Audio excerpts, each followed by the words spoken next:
Hey, this is Madeline Sklar. And Suze Cooper, and you're listening to All Things Audio.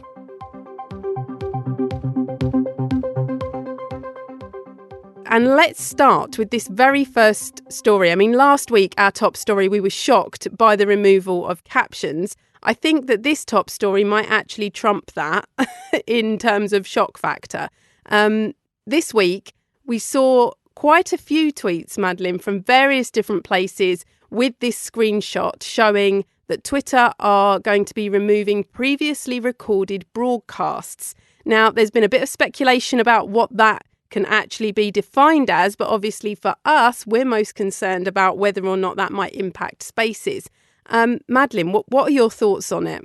Yeah, this news has been circulating like yesterday and Monday, all about this new thing where, Twitter Live and Periscope broadcasts are you're no longer going to have access. Now, Twitter kind of did away with Periscope. I mean, it was kind of there for a long while, even though they had said they had removed it. But you have to figure that was a lot of storage space they were paying for. So it actually makes sense that they want to remove all that from the servers. We know Elon is trying to save a lot of money right now for the company and make it profitable. So to me, it makes sense to get rid of these old live streams and just make an announcement that, hey, if you have these recorded, you've done these recorded broadcasts in the past, you might want to go download them because we're planning to remove them. But we all started speculating, like, okay, what about Spaces replays? We weren't hearing anything specific about Spaces, and we're all starting to wonder, okay, is this because we all know, or many of us know from the early days as Spaces hosts, we had found out a few years ago that Periscope, is still intact, and that's how Spaces, that's how we have this awesome Twitter Spaces. It's running on the old Periscope platform. It's just minus the video part, just the audio only. So I think that's why so many of us are like, okay, does this include Spaces or not? Because we know Spaces is part of the Periscope platform. Yeah, absolutely. I mean, I think kind of the bigger picture of this is the fact that, there have been stories around and about talking about how much Elon owes Amazon for the AWS storage. I mean, millions and millions and millions of dollars, that haven't potentially exchanged hands. Obviously that is paying for storage on the AWS platform. And if that's not going to be paid for and not going to be there anymore, then there won't be anywhere to store anything. And I think that covers a blanket of everything in my head, including Spaces. Like, I don't think there's going to be like a separate little storage place for Spaces. I think essentially whatever the row is between Amazon and Elon and whatever bills may or may not need to be paid at the end of the day, if that's the storage system that's being used and it sounds as though that might be removed, then in my mind it may well impact Spaces, which would be a real shame because obviously, we started out recording this, Madeline, because we wanted to capture it, and initially there was no way of recording and having a replay of your social audio Twitter space. So we kind of made it happen ourselves by creating it as a podcast and recording it and letting people know it was being recorded. But, we waited and waited and we thought they would put recording in, and they did. And then replays eventually came along as well. The thought of it not being there now just really does feel like quite a massive thing. Yeah, it's definitely concerning. And I wish there was just be a better explanation since so many of us are speculating about this. But I've got a whole bunch of tweets in the nest. It's kind of like showing how this thread has been unfolding over the past couple of days. And it actually first came out through a reporter, Katie Notopoulos. I'm not sure if I'm saying her name right. And she has a whole thread about this. And in the nest here, I have a tweet where she says she actually thinks that this isn't about Spaces audio, but just those old live video streams. But then she makes this interesting comment. She goes, either way, there isn't actually any information about it in the Help Center, like directs you and how to go find or download any of these old ones. So I thought that was interesting. But then you chimed in on her thread, Suze. I thought this was so smart of you to just let her know at least how to go and download all your Twitter data. And that we know Spaces is in there, but are Periscope videos in there too? I'm not sure if they are. I don't know. I don't remember. But I mean, certainly it isn't straightforward, as we know, to kind of get hold of and download our previous Spaces from the platform. It is a full-on, you have to request it, you have to wait for it. And then even when it comes, I mean, Madeline, yours was so huge, so many gigabytes of stuff from your timeline, videos, audio, tweets, links, all different things. That you couldn't even download it in one go. And I think, it sounds easy. Oh, yeah, just go along and save the stuff that you want before we clear it off. But it really isn't that easy. And as Katie found, there's nothing anywhere kind of clearly stating how you go about doing that. We definitely spoke about it quite a lot a few months back about how to do it. We talked people through it. But yeah, it is not a straightforward process. It is possible, just not straightforward. Exactly. And yeah, I mean, it's definitely frustrating the way they have this available through the Twitter data. I've done it so many times and it has never worked. I've never been able to access it. Now, the only way I can get my hands on an MP3 download of Spaces that I host, it has to be ones I host myself, is through a site called Flowjin. And you and I have been using Flowjin. I have an actual tweet I have in the nest from them because I did reach out to them yesterday as part of this thread you and I have been on, asking them, will this impact their ability to continue allowing us to access our MP3 downloads? And they came back and said, as long as Twitter stores it for at least a few hours, they can go fetch it. And so what I typically do, if I need an easy way to get my MP3 of a space I host, I go to Flowjin, Flowjin, Flowjin.com, and you can sign for a free account and you can go and download. It doesn't let me do it for other hosts. I don't know if you have the same thing, Suze, but like I can go to your profile or somebody else's in there and I can listen to the replay, but I can't download it. Only when I'm in mine. Yeah, and that was one of the things when they were setting it up that they were very clear about in terms of the ownership of that audio. I know there was a lot of concern from hosts that, if anybody could download anybody else's audio, then they could do whatever they liked with it and it might be played somewhere out of context or edited in a way that they weren't keen on or used without their knowledge. So I think this was kind of Flowjin's way of trying to make sure that didn't happen, so that you could only download the stuff that you had hosted and that was kind of your content. But yeah, good to know that third party is there to step into the breach should they all disappear from Twitter, which, as we say, it's completely, there is nothing concrete about this. The information that is out there on Twitter this week is as vague as ever regarding how this might impact anything, let alone Spaces. And, it is good to know that Flowjin, if, Twitter is storing some of the audio for a little while, they may well still be able to fetch it and store it. But, again, that probably opens up another can of worms in terms of that can only happen as long as Flowjin can access the API. And as we know, there's certainly been various conversations and issues with third-party apps and costs and all sorts of things around that since Elon's taken over. So fingers crossed for all of it, I think is all we can do right now. Exactly. But with you and I recording this as a podcast, we do this live in Spaces, but because we're both longtime podcasters, we have the gear, we have the ability and the know-how to record locally on our own computers or through our Zoom recorders or Roadcasters, and have a good, clean copy that will not be affected with how the internet is acting in Spaces. And so at minimum, we're able to make a really high quality, nice podcast version of this space.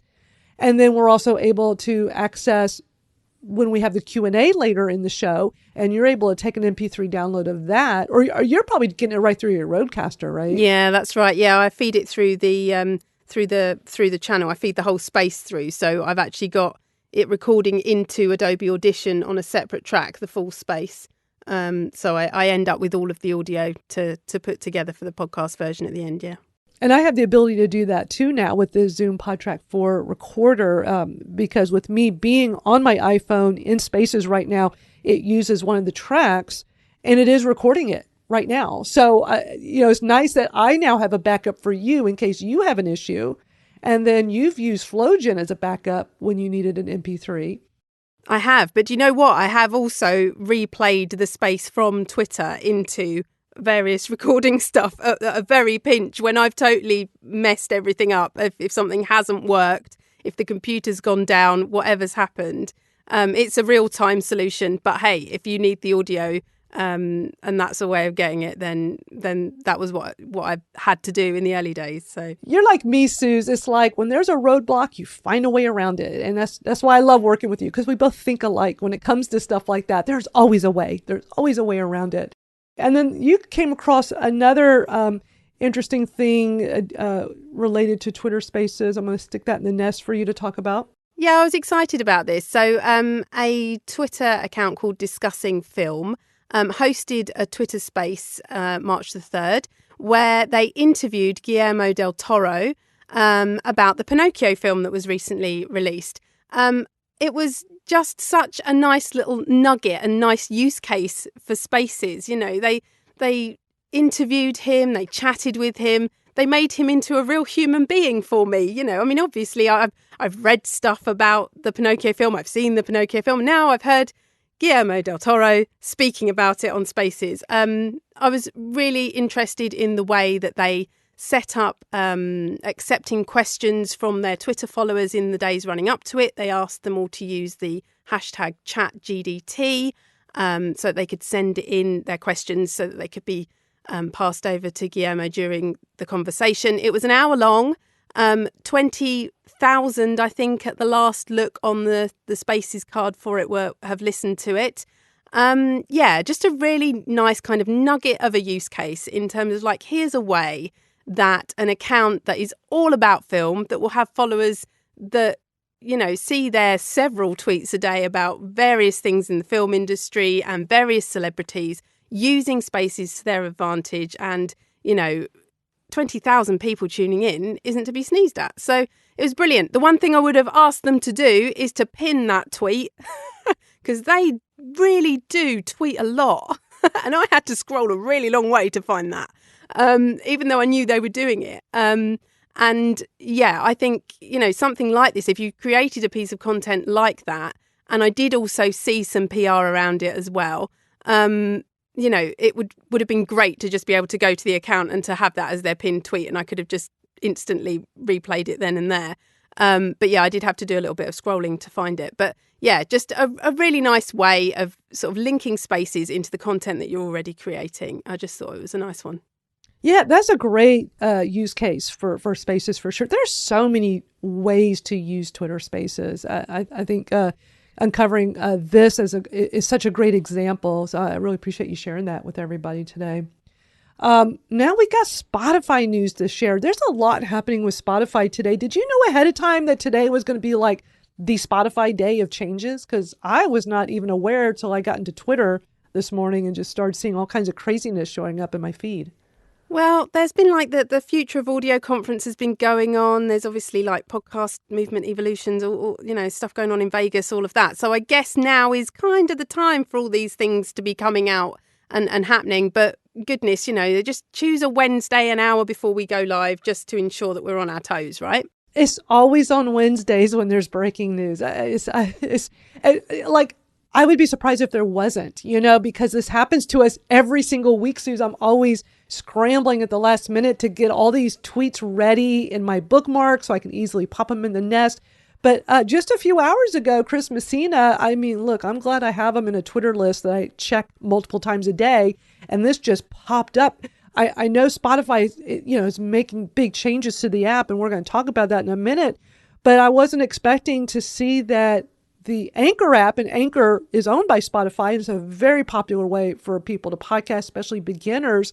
That from this tweet, it looks like it's a total rebrand. Instead of it being Anchor, it's now going to be Spotify for podcasters. So for me, this totally came out of left field. What are your thoughts about this? Yeah, I mean, I didn't see this coming at all. As you say, Anchor's been part of Spotify for a really long time. They do, say on the webpage and in various places, it is always Anchor from Spotify, but it's sort of a bit of an afterthought of the logo almost. But yeah, I mean, at the moment, it looks like a reskin and a rebrand as opposed to kind of changing very much kind of nuts and bolts wise practically for the app. But who knows? There's not very much information about it. As I say, it was only sort of announced hours ago. It did make me wonder whether or not, I mean, Anchor has always prided itself on being, the free podcast host for podcasters. You can go there and host your podcast for free on Anchor, and they've always said they will always be free. I wonder if Anchor would always be free, but perhaps Spotify for podcasters might not, which would be I'm really putting a downer on all the stuff, aren't I, today? I'm really sorry. But yeah, again, total conjecture, but I just wonder whether that might be a thought that we might lose that niceness on it. But yeah, at the moment, it just looks like they've changed a logo. They've turned the Spotify green into purple. Purple is clearly an audio colour because, we're here in purple spaces. And yeah, let's wait and see what else comes of that as Anchor disappears and Spotify for podcasters becomes real. Yeah, it's going to be interesting. There's podcasts I listen to that and these are like newer podcasters, so they're really into using Anchor. And there's some that I listen to where they actually do a shout out to Anchor as part of their intro in the podcast. And it's like, well, now some of these people are going to have to rebrand their intros when they're sitting here talking about how great Anchor is and change it to Spotify for podcasters. Doesn't roll off the tongue as well as Anchor. No, that's gonna be a nuisance for them having to like redo all their generics. But I mean, what I love about Anchor as well is this. You can make that playlist on Anchor, Spotify for podcasters now, whereby you can play things from Spotify. Without any copyright issues, licensing issues, all of that, because you're literally playing it from Spotify, which I've always thought is really clever. So there's a lot of good over there and different things that you can do format wise with that as well. So yeah, interesting to see where they'll go from here. Yeah, and in this tweet from Chris Messina, there's a link to the Apple App Store page. And when I clicked on that to see, I want to just know more about this rebrand, the first thing it says is Spotify for podcasters, formerly known as Anchor, is the easiest way to create and share your podcast. And it's like, was this news under wraps? And that's why, I did not see any leaks, nothing. I mean, that's why I was just so surprised that as this got officially announced, it's like, I didn't even hear any talk about that. Usually we hear leaks of things before they happen. We talk about leaks a lot here because it is so common for them to get, information and news to come out before something actually happens. But I do wonder as well if perhaps the press that's been going on around Spotify, around the cuts there, around the potential overinvestment that they made in podcasting, according to Daniel Ek, perhaps this is a way of saying, look, we are still here. We are still doing it. We're still supporting podcasters. We've still got podcasts on our platform, because I wonder whether all of that negative press had such an impact that they felt they needed to do something that would powerfully push them forward within the podcast industry in a different direction to kind of leave all of that behind. So I wonder if this is it. But you're right. I wasn't expecting it. I haven't seen it anywhere. It's an interesting one. Yeah, I even did a little Google searching just to see more news about this, and I did not find very much. But we also have found out today that there's a brand new version of the Spotify app that's been unveiled to their millions of subscribers. And I'm not a big Spotify user, but I did go into the app today and I was like, whoa, this is very different. It feels like I'm in Instagram or TikTok. And I have a couple of tweets in the nest, one from CBS News with this information, as well as an interesting article from The Verge talking about how this new design, in their eyes, is like part TikTok, part Instagram, and part YouTube. Isn't it interesting how all these platforms do now is copy each other? I know. And I mean, I tweeted this earlier. I retweeted it and I've put, part TikTok video, part Insta, definitely visual, if not video, with Reels, because let's face it, they're getting the most attention. Part YouTube. Oh, video. It's still an audio platform, right, though? There's a lot there that is very visual. The change in the UI is very much about being able to flick through things, scroll through stuff, see what you like, this short form video type content. I don't know. It's an audio platform. So yeah, let's see. They've clearly done. I'm sure they've done their research. They know their audience. They know what other apps their audience are tapping into and staying on the platform for. And TikTok is clearly a format that lots of others are now chasing and trying to go after. I'm just not sure about it on an audio platform. Don't know. I've yet to be convinced. Put it that way. Yeah, same here. But I did find in the app it was easier for me to find podcasts and do some discovering in there, which I think is a good plus for those of us that are podcasters when people are in Spotify. I feel like the app is a little bit easier to use, but it's very different than what it was. Yeah, I think what they're saying is that it's going to lean a lot more on their AI and their data and recommending stuff. So they want to be able to put stuff in front of you that you might not have found otherwise.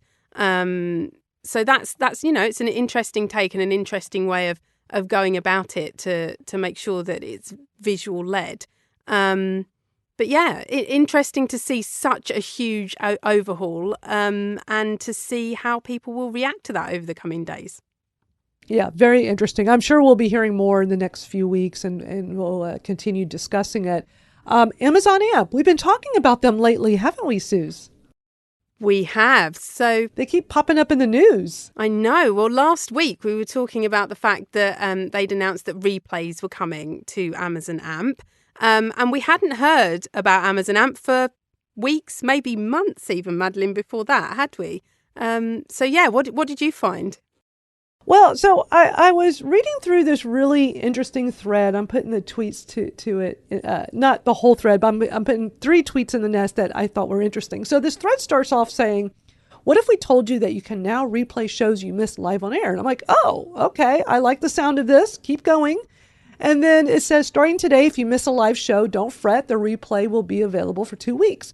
I'm like, okay, I like hearing stuff like this because as we've talked about many times here in All Things Audio in the past 2 years, we like the ability to have replays for audio shows.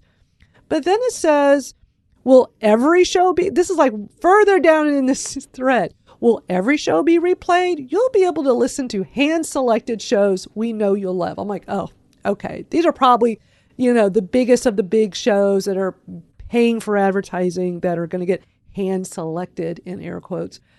So yeah, I wasn't too happy with that part. It's like, why, if you're going to make this kind of an announcement, especially that first tweet in the thread, it makes it sound like it's for all of them. What's your thought? Clickbait it was, I think. Yeah, unfortunately, it definitely seems as though it's going to be very much selected shows from Amazon Amp. I ended up with I'm signed up to the AMP newsletter. So this dropped into my inbox earlier today, actually, to say that replays were coming to Amazon AMP. And for a limited time, I could listen to the Nicki Minaj Queen radio show, Lovesick Radio, The Radio Show, and The Black Barbie Show. They were the 4 that I could go to straight away and hit a replay button to listen to. Of course, I hit it and I can't listen to anything because it's not available in the UK. And and a limited time, which as Morgan then added to my thread and explained that's currently believed to be 2 weeks. So you're going to have to get in quick if you want to get to these replays. Again, I wonder if it's to do with storage. It's to do with, does the platform want to be storing this stuff? It's going to take up a lot of space, the length of time that they store it for. If they store it indefinitely, that's going to be, an awful lot of storage over time. Interesting. For those of you who weren't here right at the beginning, I was trying to create a live transcript using otter.ai owing to the fact that Spaces has stopped captions. And I want to be able to offer captions. George, first explain Otter, because not everybody here even knows what that is. And Suze, George has been using Otter for our Saturday space over these past few years. And it is really a nice thing to have a live transcript that you can go back and see. You can watch it live. And especially now that we know that Spaces has turned off, Twitter's turned off captioning. But it's also nice to go back to, be able to refer back to it. So, George, can you first explain to everybody what Otter is? Sure. It is a recording and transcript service. It also uses AI to summarize the discussion as it's going along, which I haven't really mastered how to use it. But you can also highlight parts of the discussion. So as the discussion's going along, it's going through AI and doing a speech-to-text transcript. That's a first pass AI, which is pretty damn good. It's actually spectacularly good, especially compared to, I was a beta tester for Dragon when text to speech to text first came out. It's now astounding. We were predicting in those days that this crazy thing would come along where it would actually let you transcribe a group of people whose voices you hadn't trained it on, which seemed crazy at the time. And now it's, of course, not considered to be unusual at all. So it's doing a transcript and a recording. And you can publish either people you've approved or anybody who has the link. So you can get the link and publish it. And they can watch the transcript being made in real time. Unlike Descript, which is a similar service, which allows phenomenal editing capabilities, which has not gone live yet, despite my urging them to do so and complaints and all that. But hopefully they'll get it eventually. So here's what happens. You get the transcript. When it's over, it does another pass. It does a deeper AI pass. And it cleans it up to an even better level. You're going through your iPhone into your mixer, and you're also going to and from your desktop or laptop to and from your mixer. If you unplug the connection between your desktop, I'll call it, and your Rodecaster, and then plug it back in again, Otter will detect it and start recording both sides of the conversation. So I think if you play around with plugging it and unplugging it and getting it to recognize the audio source, it's just looking at the audio bus on the desktop, I believe. So Otter is Otter.ai is their website. I just grabbed their pinned tweet, stuck in the nest. If you want to learn more about them, they have a brand new Chrome extension. And Descript is a phenomenal tool. And especially if you're like new into podcasting, you're trying to edit yourself, like George was talking about, you can like pull out words, and it's an amazing tool. Yeah, it's impressive. Well, we need to get on to our next speaker, George. Let's hear from Michael. Hello, friends. I think the Spotify news is really interesting in the way that they're sort of rejiggering the interface on the app, because it really does feel like they are trying to be a big player in a number of segments with this. They may be taking on YouTube a little bit with video stuff. Why post your stuff on YouTube when you can have your video podcast on Spotify? And I don't know, that could be interesting. Yeah, I'm just looking forward to seeing where they go with this, because Spotify really does have an advantage in that they have all of the music licensing agreements already that a lot of these other players don't have. And so in that way, plus with the podcasting that they've already established, they're way ahead of the game in those fields, which a lot of people still care about music and they still care a lot about podcasts. So it may be that Spotify is approaching some of this from a different direction than YouTube is, because YouTube is adding podcasts to their video, while Spotify is adding, other video elements to the podcast stuff. But yeah, we'll have to see how this plays out over the next while. Yeah, I'm really interested what you said there about, obviously video podcasting. We've discussed a little bit in recent weeks about, the definition of a video podcast and all of that kind of stuff. As you say, potentially we feel like YouTube are going, they're definitely going after the podcasting market. They're going to do something with podcasts, and it's going to be more a video lean than not because they're a video platform. I mean, they've still not actually done anything with it yet. But do you feel then like this is kind of Spotify's play against YouTube's?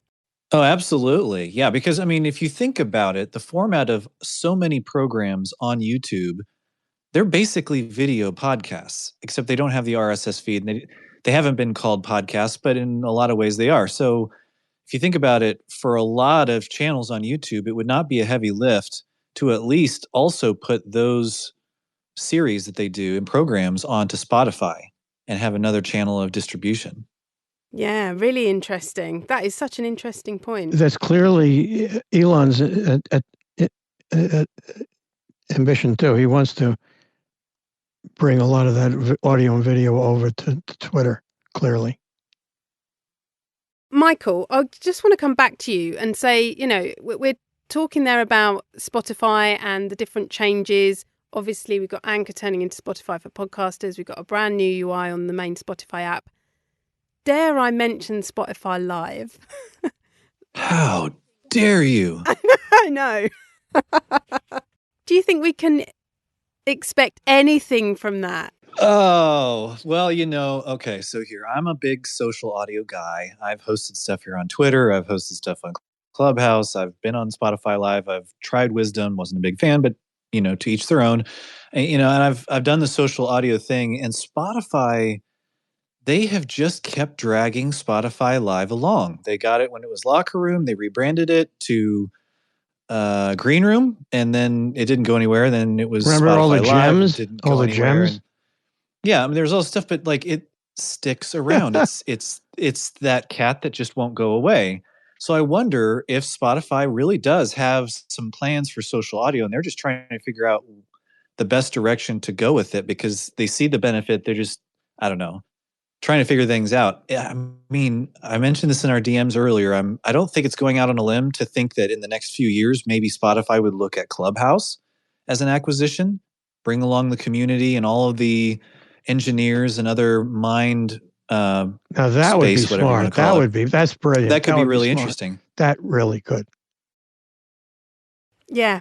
I mean, when you put that into our DMs earlier, I just thought that is just such a fascinating thing to consider. I mean, I feel like these two Spotify pieces of breaking news that happened earlier happened within kind of hours of each other. And if they were going to announce anything about Spotify Live or social audio, we kind of would have heard it by now.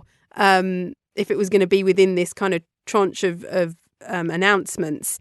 They haven't killed it, have they? So potentially they are just sitting there wondering what to do with it. And as you say, the thought of kind of picking up Clubhouse once it's got its house in order and potentially building off of that. I mean, yeah, anything's possible. Anything's possible. Amazing. And other thing I wanted to ask Michael, I'd love to get your opinion on what we were discussing at the top of the hour, which is the big news this week of Twitter, not wanting to pay for all the storage space of Twitter Live and Periscope. Do you think that's going to affect Spaces? What's your take on that? Well, it very well could. I mean, it's nice to think that it would just be the old Periscope stuff, but it's all part of the same platform and infrastructure that they're using. I mean, Periscope became Twitter Spaces, and so it might be that they can say before a certain date, before Twitter Spaces existed, all that stuff's going to go away. I don't know. They're going to do what they're going to do, but I know that they've got to save a lot of money. So, I mean, it could be that, and this is a thought I've had for a little while now with Twitter Spaces, that Elon is going to make hosting on Spaces and being able to record those spaces part of Twitter Blue, so that there's people have some financial skin in the game when they are going to host a space and they get a recording out of it and so on. That makes a lot of sense. I have a feeling Yeah. he's not just going to let that continue to go, be given away for free. So I think Twitter Spaces will remain, but it's going to be for hosting a paid sort of thing coming soon. Yeah, that makes sense for sure. Sure. And they might even be able to figure out a thing where, if you did previously have Periscope recordings or Twitter Spaces or whatever, they will give you a grace period to, sign up for Twitter Blue. But after a certain date, if you haven't signed up for Blue, that stuff's gone. So I don't know. It'll be interesting to see how this rolls out. Yeah, I think you could very well be right that it may well be a kind of premium feature for those Twitter Blue subscribers, or, you can get a replay, but only if you're paying the subscription, or all of those kinds of things. Yeah, still, another step, another week on the journey of what's going to happen next on Twitter, Madeline. We've survived another week on Spaces. Yes. Yes, we're still here. We are still here. You were talking about Periscope. Twitter Spaces is actually two parallel systems. The listeners to this space are on a different system than the speakers. It's two servers. It's two servers, because I was on the very first space I was on was this was before it was officially launched. It was, and I've told the story before, it was Twitter employees, and somehow I ended up in this space because I see the purple glow at the top in the Fleets bar, and you could really tell the difference between the audio with the speakers versus the audio coming through for the listeners. And they were doing a test, and they disclosed that it's all on the Periscope platform, but it was two different servers, and there was a huge delay at the time, and so they were trying to figure out the delay. There's a difference in fidelity. The speakers and host and speakers and host, co-host and speakers hear it with higher fidelity, less delay, and much better. But I wish they'd put it all on one, because this bringing somebody up from listener to speaker has that lag that I find very clumsy and conversation shutting down. Well, it probably has to do something with the old Periscope platform. It was probably too difficult for them to rewrite it. So they're just working with what they already have. And let's think about how long ago did Periscope launch? A very long time ago. That was early days of live streaming, where it was some of y'all may remember this. It was Meerkat, then Periscope, then Facebook Live. So for those of you that are like, oh yeah, Facebook Live's been around a long time. It was Meerkat first, and then I think a week or two later, then all of a sudden here comes Periscope. Twitter buys them right away when they saw the power of this platform. But another thing to think about too when it comes to Spaces is that we have not had the ability to record and replay Spaces for a good long while. So it's really not going to be that much of it in storage, I would think, compared to something like years and years and years of Periscope and Twitter Lives, which is video, which is going to be a much larger file than audio, and years of them just sitting there dormant, because let's face it, who has done a Twitter Live or a Periscope 5 or 10 years ago that is still utilizing that video? It actually makes sense for them to offload it. Why would they spend the money to keep it? As you say, Madeline, I think the only saving grace in the storage question is that audio will be a smaller file than all of those video files. If that's what they're going to get rid of, anyone that's managing their own hard drive is going to, sort that into order of what's the biggest files that I can get rid of first, right? So, and video is going to float to the top in that respect. So, we can hope that they're not going to chop it and they're not going to take it away. I feel like it's an integral part of Spaces to be able to have the recording and the replay. We've spoken about not using the platforms that don't record the audio, like LinkedIn. And, one of the main reasons for not being over there is that we can't offer a replay. You have to be live there in the room to be able to experience the audio conversation. So I really think that it's so integral to what Spaces does. Even that Guillermo del Toro interview that we were talking about, a lot of that will be replays. It's not that they had 20,000 people listening right in there while it was happening, thousands and thousands of people, me included, will have listened to it on the replay. This space, yes, we've got, 20 people maybe in here now, but there will be between 100 and 150, maybe 200 even listens to this over the next week. And that will build as well over the next month. So the replays really are integral to what Spaces is and what it does now. And I just hope that is understood and protected for us by whoever there is the other end of Twitter right now that might be thinking. And one thing they're missing a big boat on not doing private ones. I mean, if I would do a private one, especially one that I want to have paid only, I have to go over to Clubhouse to do it. Can't do it here. Again, I mean, maybe that comes with the subscription. Maybe that becomes part of Twitter Blue. Certainly the ticketed spaces never completely took off, never really rolled out. It always felt like there was a bigger plan for that and a plan that we really didn't realise before Elon took over anyway. And I'm sure he's now got his own plans, which, as we've said, he's keeping it all very close to his chest. It's all very vague. So we've just got to wait and see. But yeah, I'm celebrating every week that we are here, that we are still live on Spaces, Madeline, and we intend to be. That said, we are taking next week off, aren't we, Madeline? Yeah, we will not be here next week. We're both going to be off next week, but we'll be back in 2 weeks. So mark your calendar. Thank you to all of our speakers who came on and shared so much great stuff.